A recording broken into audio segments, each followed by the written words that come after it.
Hai, kita ketemu lagi di episode keempat E-Talk Drive. Di episode kali ini semua akan bertemakan tentang berbisnis atau berniaga. Dari mulai topiknya, kita akan bahas tentang berkarir lawan berwira swasta, apa keuntungannya, apa kekurangannya. Terus nongkrongnya juga di Conclave, sebuah tempat coworking space untuk memfasilitasi pekerja lepas hingga seminar-seminar kecil yang beralamatkan di Jalan Wijaya 1 nomor 5C. Dan kendaraannya pun juga kendaraan niaga, Isuzu Panther, kendaraan serbaguna yang dikembangkan di Indonesia untuk pasar Asia Tenggara. Yang kita kendarai ini memiliki mesin 2500 cc, bertransmisi manual. Apakah ini akan menjawab pertanyaan dari stiker belakang mobil Real Man Use 3 Pedals? Dan tentunya berbahan bakar solar. Gak banyak yang diceritain dari mobil ini selain ya fasilitasnya gitu-gitu aja, tapi punya semua apa yang kamu butuhin. Second tahun 2012 nya bisa kamu dapetin dengan harga 120 juta ke atas, atau barunya dengan seharga 210 juta dan ke atas. Itu aja, berikutnya selamat menikmati. Kemana kita? Lu lah yang tahu kemana? Oh iya, gue mau numpang kerja bentar, jadi kan ini eranya kerja mobile kan.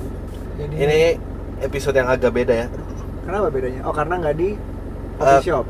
Karena semua tentang temanya berniaga atau berbisnis. Berniaga berdagang. Jadi gue mau numpang kerja bentar di coworking space. Sekarang kan ada yang namanya coworking space. Jadi lo tahu kan gue pernah gagal. Iya. Settingannya gitu. Mulainya gitu. Gue pernah gagal. Iya. Mulainya gitu. Jadi gue pernah buka bisnis. Apa yang terjadi yo pada dengan bisnis hip lo itu? Jadi gue pernah buka bisnis namanya Koma. Koma itu coworking space. Coworking space itu adalah Pertama tuh ya? Iya, coworking space pertama adalah warteg mewah. Warteg mewah. Warnet mewah. Iya. Jadi ceritanya lo cuman kayak mending warnet ini kita bawa komputer sendiri. Kalau warnet zaman dulu kan sediain komputer untuk main game, untuk online, untuk segala macam. Ini lo bawa komputer sendiri, beli makanan lagi, bayar sewa tempat. Which is nggak heran ya kenapa gagal ya. Ya gue tuh pertama kali denger ide bisnis itu gue kaget kayak emang pasar freelancer itu sebesar itu. Apa emang lo primary targetnya freelancer, apa lo punya niat gue target yang lain? Target market niat gue di saat itu macam-macam. Ada freelancers, ada corporate slave, orang kantoran yang malas kerja di kantor, yang udah kantornya udah modern sekarang membiarkan mereka kerja di mana aja yang penting hasilnya. Ada juga startups. Jadi startups itu kan biasanya dimulai dengan 1 orang, 2 orang, 3 orang yang isinya otaknya dulu, terus lama-lama recruiting pelan-pelan. Nah di saat baru mulai itu biasanya pegawainya kan dikit. Jadi kalau kerja di gue hitungannya per kepala itu lebih murah daripada lo harus sewa kantor, beli toolsnya lah segala macam, bayar listrik, bayar internet, bayar bla bla bla, per bulannya overheadnya jadi mahal. Tapi kalau cuma hitung 2 orang, 3 orang, 4 orang, it makes sense. Ya nggak, tapi gua yang backgroundnya agensi periklanan gitu, di mana ya 90-an tuh jaya-jayanya. Terus abis itu mulai masuk agensi internasional, akuisisi agensi lokal. Terus orang-orang mulai berpikir gue daripada cuma ini gue setup agensi lokal aja gitu, kecil-kecil. Dan itu pun bermodal rumah kos-kosan aja ternyata jadi costly ya. Dan itu yang baru skala kos-kosan tuh. Karena ya dulu sih gue beranggap coworking space ada konsep sharing dan kolaborasinya. Artinya ada beberapa biaya yang bisa dibagi-bagi, kayak ruang meeting, kayak listrik. Kan lo nggak mungkin meeting tiap hari. Kayak listrik, kayak internet, itu bisa dibagi-bagi semuanya. Jadi cost sedikit lebih murah gitu. Berarti emang lebih corporate dong. Soalnya gue tuh freelance, karena gue juga doing freelance work. Dan gue kayak mikir, anjir, kenapa gue harus di coworking space ya, kalau misalnya gue bisa di coffee shop. Atau coffee apa shop, maksudnya gue bermodal 1 minum, free wifi, I'm all good gitu. Jadi itu gue nggak ngerti gitu appeal-nya, ngapain harus sana. Gue kan ngeliatnya market luar nih. Orang itu kalau ngeliat coffee shop harusnya buat ngopi, buat ngobrol. Jadi lo kerja di sana di coffee shop akan keganggu dengan ditawarin minum lagi. Ini nggak mau pesen ada yang bisa dibantu lagi mas, pesan lagi bener, mas, bener. dibikin risih gitu.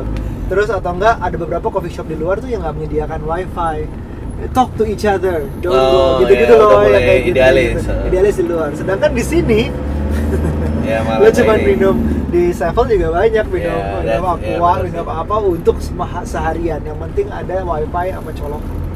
Ya, Gitu, jadi kayaknya nggak kena market sini buat gue.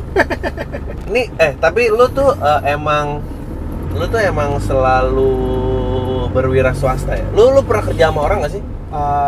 Pertama kali banget kerja sama orang, gue itu beresin gudang. Oh, oke. Beresin gudang di rumah house parents, kantornya house parents gue waktu gue di Australia. Dikasih bayaran selama 2 bulan gitu nih, segini lamsam untuk lo beresin gudang ini. Udah beres. Terus kedua kerjaan gue adalah cuci piring. Berarti istilahnya laboring ya? Laboring, ya tanpa hard skill tanpa skill khusus. Gue ngecek ngerekam apa nggak ngerekam? Tanpa skill khusus gitu. Terus yang abis itu pernah ngelamar siaran radio, waktu itu Prambors. Oh, oke. Tapi akhirnya gue kerja sama orang tua gue, bukan perusahaan sendiri sih. Oh, iya. Bukan usaha gue sendiri. Terus nggak, the reason gue nanya karena kayaknya perbedaan walk of life sih gitu. Perjalanan hidup gue sama lo adalah di situ gitu. Kalau gue emang genuinely berkarir, nggak pernah ada keminatan untuk bikin usaha, nggak pernah pengen berwira swasta. Gue adalah korban kuliah yang sesuai passion, kejar karir like that. And I did that gitu. Ntar lu emang akhirnya passion lo menurut lo apa? Waktu itu di saat at that moment adalah berkecimpung di dunia kreatif. Akhirnya di iklan dan mulai sebagai penulis iklan gitu, dan ya mendaki tangga karir itu mendulang prestasi gitu, lokal dan internet, ya boleh di Google lah kalau lu dapat award kan? Iya banyak, tapi ternyata pada saat 30-an orang-orang karyawan makin muda, terus beban hidup udah lain, ternyata anjir nggak bisa gitu survive di karir itu, nggak cukup, kecuali mungkin ya masih ada beberapa industri yang bisa gitu, kayak lo di banking misalnya, atau yang berkaitan dengan oil and apalah, mungkin bisa gitu, tapi ternyata nggak. Oh, jadi maksudnya industri-industri yang seksi, yang gajinya gede banget. Mungkin law firm atau apa. Yang ada atau nggak telco yang ngasih gaji bonus sampai 12-an. Kalau gue tahu itu, gue kuliah nggak ngejar passion. Gue tutup aja apa kata hati gue, yang penting gue hidup sekarang jadi passion. Kalau sekarang passion nggak dapet, duit nggak dapet. Sekarang yang kerasa kerja jadi kayak developers coding coder segitu segala macam. Kalau lo bener-bener jago dan lo langka, artinya skill set lo langka tuh bisa dibayar gila banget. Sama zaman dulu tuh sekitar sama sekarang masih susah sih, geologis. Oh iya. Geologisnya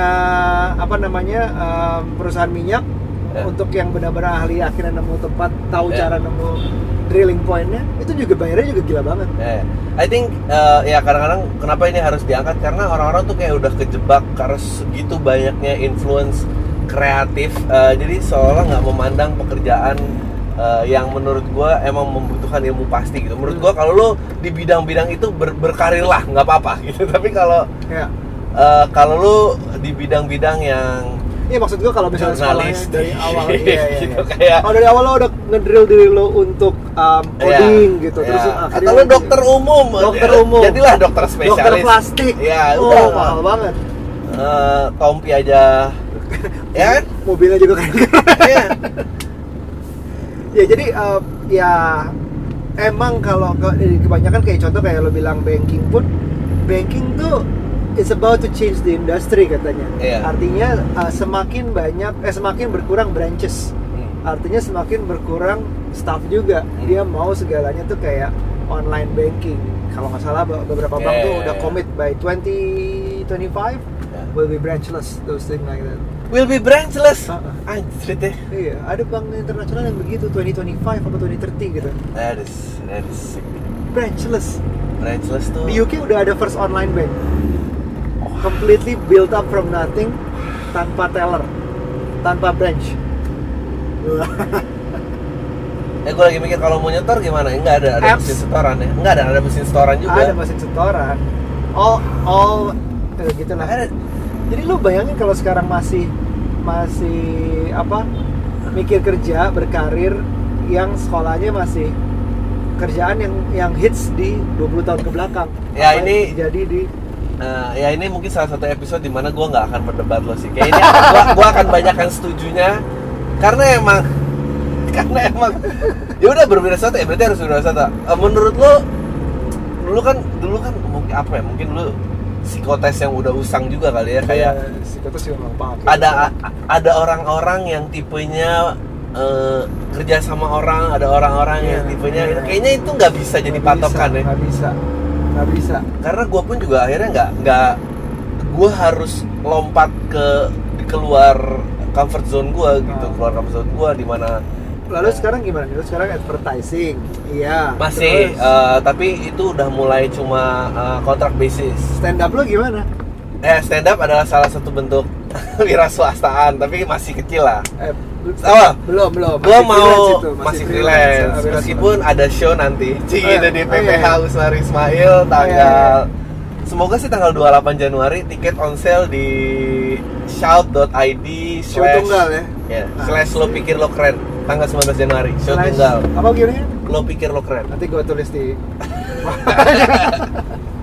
Jadi lo mau show sendiri, itu jadi udah besar dong nih untuk stand up comedy berarti. Untuk gua stand up comedy Indonesia kan udah kayak show sendiri kan baru dikit.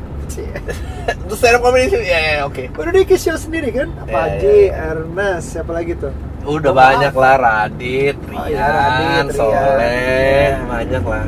Kenapa jadi nyebut nama orang sih, nggak usah. Kanal gue operasi.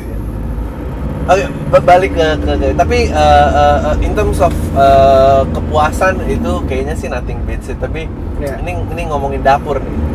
Dan emang ternyata nggak kejar ya gitu-gitu. Jadi walaupun udah advertising dan ada ini, gue masih akhirnya gue harus ngeberesin ada lagi usaha keluarga gue harus ada setup lagi kantor yang gue setup sama teman-teman gue.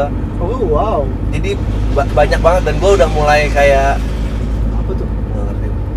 Oke, lanjut. Gue udah mulai nggak kayak waktu gue udah lebih berharga di luar daripada yang gue earn secara full time di kantor. Dan itu keputusan yang sangat menakutkan.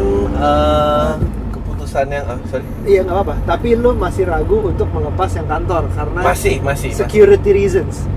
Iya. Security reasons. Kayak gaji, reimbursement, medical, gitu-gitu kan? Iya. Betul. Ini kita udah sampai di Conclave coworking space yang kita omongin tadi, ngomong kerja. Lu temenin gue ngobrol ya.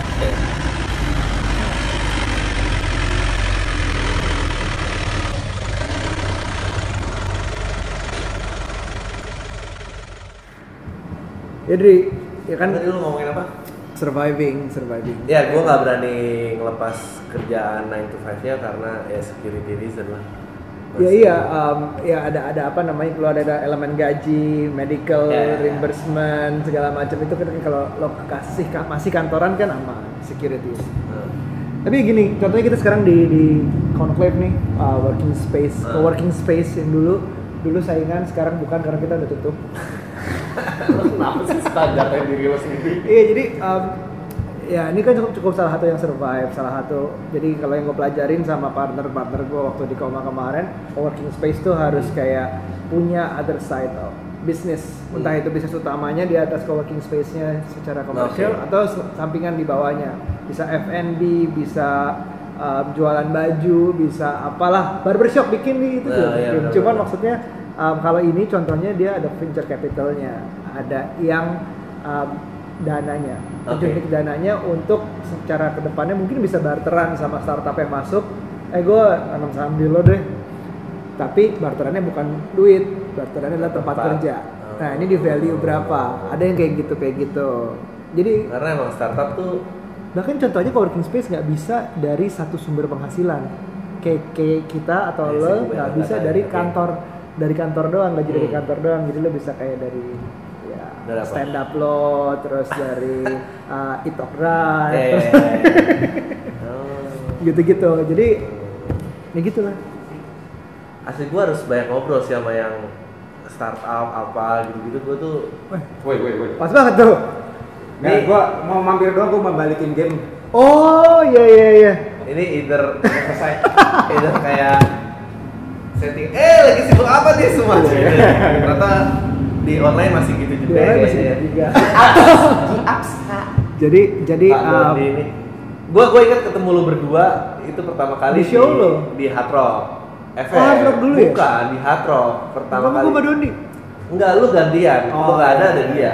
Iya kan waktu itu kan? Karena waktu itu jamnya enggak. Dia sesudah jam coach ada Kinara apa? Iya, kita lagi ada acara Pitching Start. Ya, Seal the Deal waktu itu namanya. Jadi cari ya Mas Tani. Cari entrepreneurs gitu.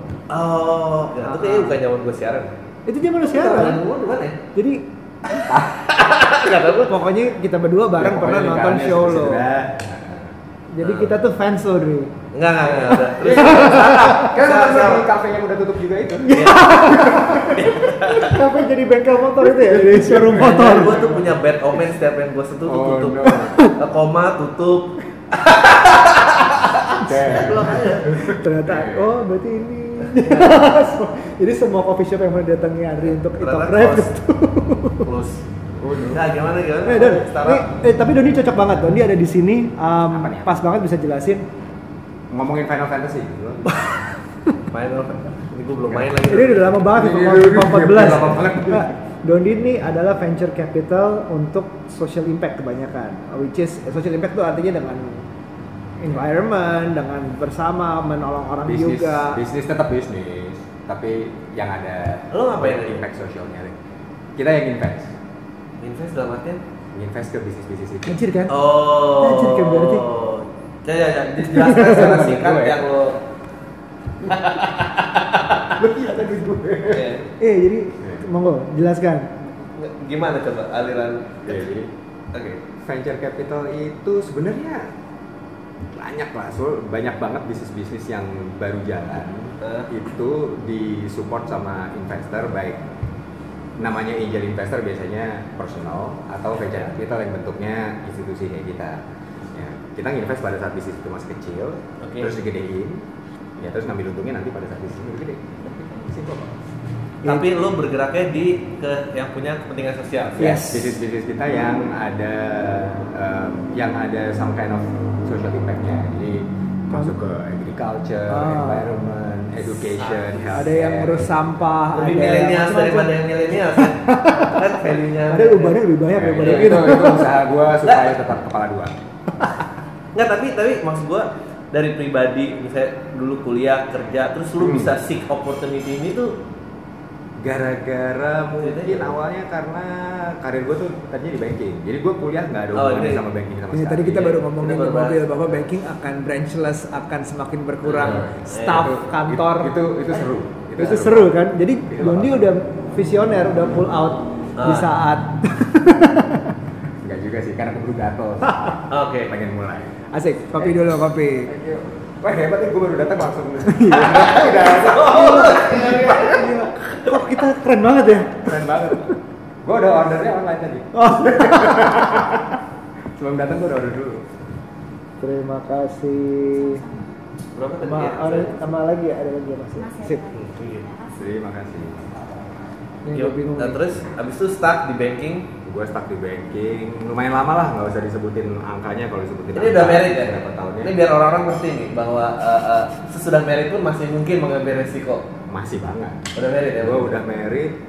Gue resign itu anak gue 2. Seminggu setelah gue resign positif bini gue hamil lagi. Jadi gue langsung gue tarik lagi nih surat resign. Terus gimana? Gue tuh yang kayak sekarang aduh nih gue mati nih. Baru merit. Setahun.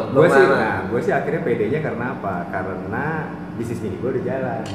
Jadi ada safety net ya? Jadi ada safety net, dan gue waktu itu emang udah komit. Gue sama partner gue, Michael, waktu itu bilang nih kita kayaknya nggak mungkin bisa langsung gajian nih. Jadi entrepreneur tetap gajian. Iya. Sekarang pun gue menunggu tanggal 25. Oke. Gajian. Cuma waktu itu kita udah komit ya 2 tahun pertama deh kita nggak ngambil gaji. Dia sih 2 tahun pertama tuh gue nggak gajian. Nggak gajian, nggak ke rumah mertua, nggak cerita. Rumah mertua bisa. Gue sampai sekarang masih nggak ngerti apa yang gue lakukan. Oh, Susah. iya. Susah jelasin. Don, gue nanya Don. Ini kan semua orang nih startup ya, entrepreneurs. Entrepreneurship bukan dagang lagi, bukan biasa-biasa buka toko atau apa. Tapi sekarang zamannya adalah bikin aplikasi, teknologi semuanya. Terus mereka pitching sebuah ide, terus ide itu dimajukan ke venture capital atau angel investor atau orang tuanya, teman-teman segala macam untuk dapat dana. Nah terus duitnya seberapa besar sih? Maksudnya udah gitu. Dan seberapa besar juga investor itu akhirnya dapat untung. Kok lu denger banyak yang malah belum dapat profit, tapi dapat duit terus disuntik sampai miliaran, sampai miliaran dolar bahkan. Itu gimana ceritanya sih, cara kerjanya itu gimana? Jadi sebenarnya emang kalau invest tuh kita apa ya? Kita membeli masa depan. Oke. Jadi resikonya gede. Ini bisa orang kayak gini-gini tuh gue ledek, tapi karena lo bener gue.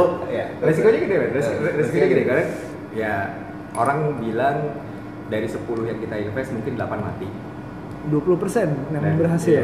Dan memang harus sudah siap dengan risiko itu.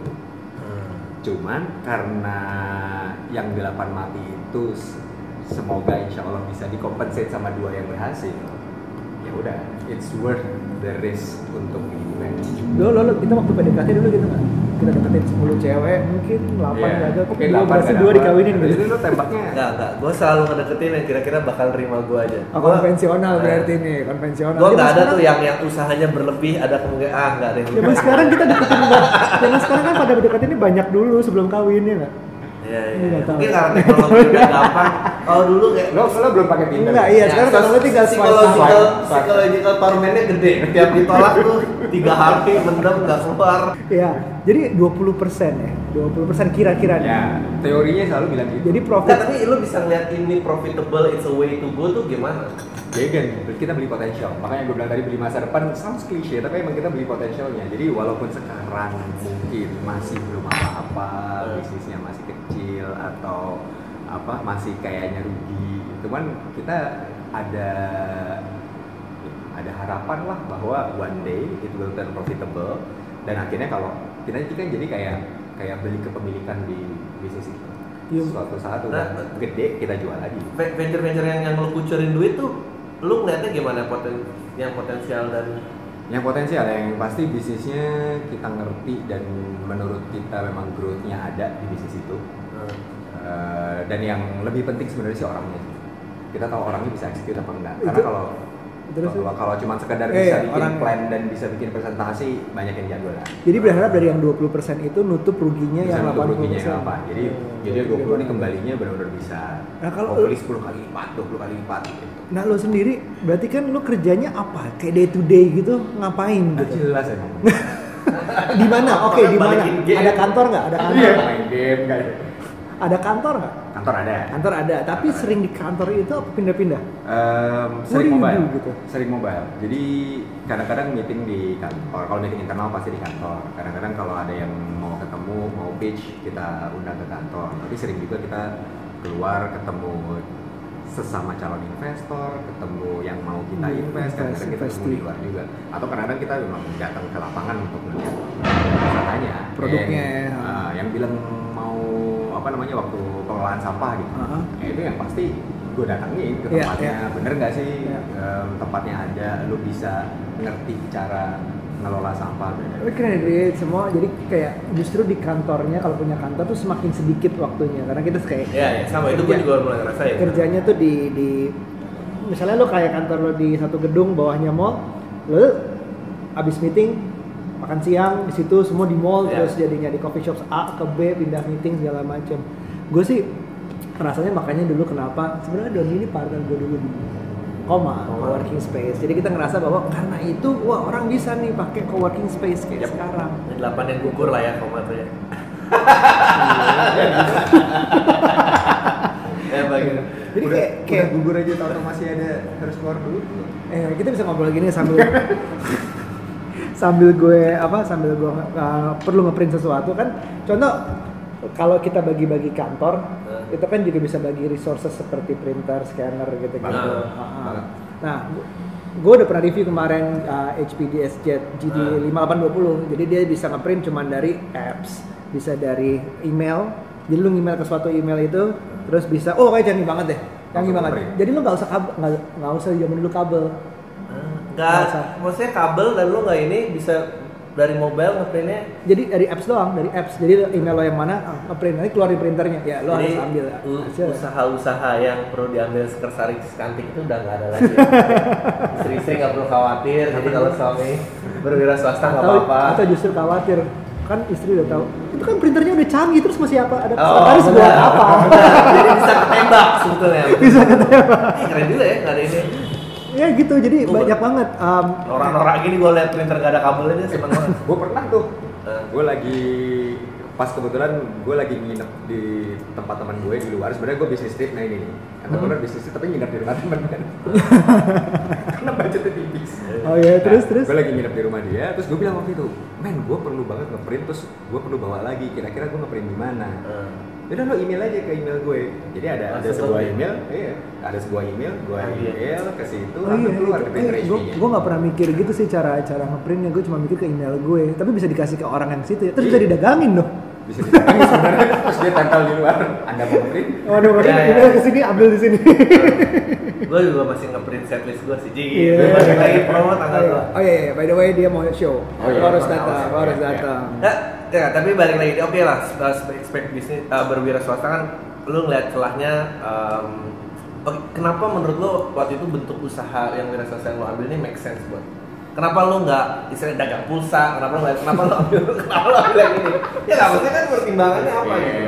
Satu, start with what you know lah. Ini sesuatu yang emang gue merasa ngerti. Oke. Dan waktu itu gue lihat belum banyak. 5 tahun lalu yang namanya venture capital masih jarang banget. Apalagi yang fokusnya bukan cuma ke digital. Lu ngomong aja gue pengen nge-google venture capital artinya. itu yang Terus. Jadi 5 tahun lalu tuh masih jarang banget. Ya mana gue sendiri pun waktu itu benar-benar baru sadar karena sering ketemu, kan gue kerja di bank, sering ketemu sama orang yang punya bisnis, terus gue nggak bisa kasih pinjaman. Sebagai bank gue nggak bisa kasih pinjaman karena masih terlalu beresiko, banyak. Iya, kriteria bank lebih tinggi ya. Kriteria bank pasti kan udah yang udah secure, ada aset, ada apa gitu. Biasanya minta jaminan, minta aset segala macam. Jadi akhirnya gue penasaran sendiri. Nah terus gimana dong kalau orang-orang kayak gini? Tapi kalau lu nyari duitnya, lu berarti nyari investor lagi untuk ini, untuk ngehapin itu. Oke, betul. Jadi sebenarnya duit yang gue invest bukan duit lo yang keluar. Jadi CEO suatu venture capital itu belum tentu duit dia. Kita disclaimer dulu ya. Ntar gue dicari. Plannya start with you know, and then next. Terus gue nemu partner yang memang sama punya ketertarikan yang sama. Sering ngobrol, terus akhirnya penasaran kan, ini emang nggak ada nih di Indonesia. Terus akhirnya sering, kalau gue lihat ya, banyak orang sering kayak gitu. It's something you know, lu penasaran sendiri, terus lu lihat kenapa nggak ada yang ngerjain sih? Akhirnya gatel sendiri, ya udah jalanin.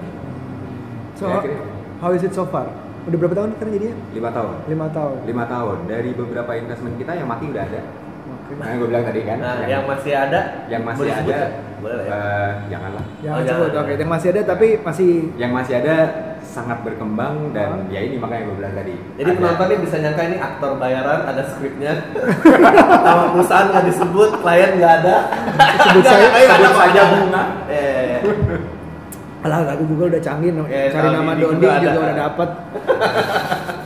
Ya pasti kalau yang masih ada sekarang sampai di stage di mana mereka growing dan lagi punya nice problem nih. Misalnya ada satu yang kemarin baru aja WhatsApp-WhatsAppan terus bilang mereka e-commerce bikin sepatu. Oke. Sebut aja dia brandnya Jeff Max. Oke. Terus mereka kemarin baru nanya, tolong dong kita butuh bantuan operasional nih. Kenapa? Kemarin mereka lagi bikin promo, terus kebanjiran order. Sekarang pusing fulfilling order. Wow. Jadi menurut gue it's always a nice problem. It's a nice problem. Walaupun deg-degan juga, jangan sampai habis ini komplain gitu. Tapi ya yang masih jalan, growth-nya bagus banget, yang udah mati langsung mati. Lu nge-handle fear lo dari berubah kantoran ke nggak kantoran? Masih tuh sampai sekarang masih ada ya? Masih. Ini udah Itu lama tadi. nih. Adri udah ngambang berapa lama nih? Ya gue tadi gue kerja tuh 2005 mulai kontrak basis itu 2014. Iya, jadi baru 2 tahun dan gue udah mulai kayak anjir nih gue nggak, dan kalau gue mulai nggak bisa kontrak basis, mulai kayak anjing waktu gue udah lebih banyak di luar nih, harus bisa maksudnya udah lebih berharga di luar nih, tapi ininya emang belum pasti kayak, tapi ya mulai di setup lah. Ya menurut gue sih lo harus bisa mengira-ngira lah income lo bulanan tuh sebenarnya bisa dapat berapa sih. Apalagi kalau kayak lo yang mungkin freelancing atau kontrak yang naik turun at least lo punya baseline lah, sebulan tuh berapa sih kira-kira yang lo udah bisa secure. Lah lo bisa lihat kan dari average lo kemarin kira-kira berapa gitu. Kalau gue sih akhirnya sekarang karena kita punya bisnis sendiri, akhirnya kita juga gajian. Gue tahu gaji gue tiap bulan berapa, partner gue gajinya berapa, buat anak-anak gajinya berapa. Walaupun income lagi gede banget, gue juga nggak langsung ngambil itu jadi buat kita. Jadi ya apa namanya ya lo ada base yang dimana itu menurut lo itu cukup aman apa enggak. Dan ya buat gue sekarang jadi base dari gue sama yang dari gaji bini gue bulanan, yaitu insya Allah aman lah buat meng-cover yang reguler. Ini cukup aja sebagai konklusi kan, kita akhirnya dikomplain gara-gara ini kenapa episode semua kayak nggak kelar akhirnya. Jadi lo gimana? Mau full itu enggak? Ini kan demi Adri nih, curhatnya Adri nih. Bukan lebih pilihan sih, lebih kondisinya it needed to be done aja. Udah nggak mungkin. Tergantung itu nggak? Bergantung gaji itu nggak mungkin. Tergantung final, show lo sendiri nggak? Tergantung itu kalau itu lebih banyak merugikan itu akan gue cabut. Oke. Udah cinta nggak keluar duit. Menarik sih. Jadi kalau ya kalau gue sendiri kebetulan memang harus meneruskan Yaris. Tapi emang kalau dari sisi gue nggak percaya put egg in one basket, put all eggs in one basket. Entah itu investment, entah itu lo invest di beberapa company atau lo, kecuali pernikahan put it in one basket, it's fine. Good disclaimer. Iya, jadi kalau investment lo taruh di beberapa, atau kalau misalnya lo sambil invest sambil kerja, atau lo kerja beberapa, I don't believe a single job gitu. Kalau bisa sih lo emang sambil ngapain. Gue dari dulu ngeblog, udah dari dulu, akhirnya sekarang bikin YouTube, itu ada juga gitu. Jadi nggak pernah kayak ngeblog duitnya gede ya? Gede banget.